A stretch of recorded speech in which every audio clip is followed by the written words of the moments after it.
નમસ્કાર.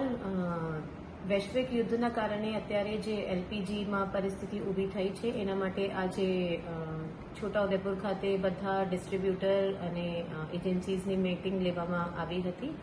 એમાં બધા પાસેથી કેટલા એમના પાસે સ્ટોક છે અને કેટલી માંગણી છે એના રિવ્યૂ કરવામાં આવ્યું છે અને અત્યારે જેટલી માંગણી છે એના માટે પૂરતું સ્ટોક એક્ઝિસ્ટ એમના પાસે કરે છે અને એસેન્શિયલ કોમોડિટીઝ એક્ટ મુજબ કોઈએ કઈ પ્રકારના સંગ્રહ નથી કરવાનું, આ બધા સૂચનો એમને આપવામાં આવ્યું છે. અને જેટલા ડોમેસ્ટિક સિલિન્ડર્સ છે આ ડોમેસ્ટિક પર્પઝ માટે જ યુઝ થાય, કમર્શિયલ માટે યુઝ નહીં થાય, આ બધા કાળજી રાખવામાં આવશે એવી રીતે ઇન્સ્ટ્રક્શન્સ આપવામાં આવ્યું છે.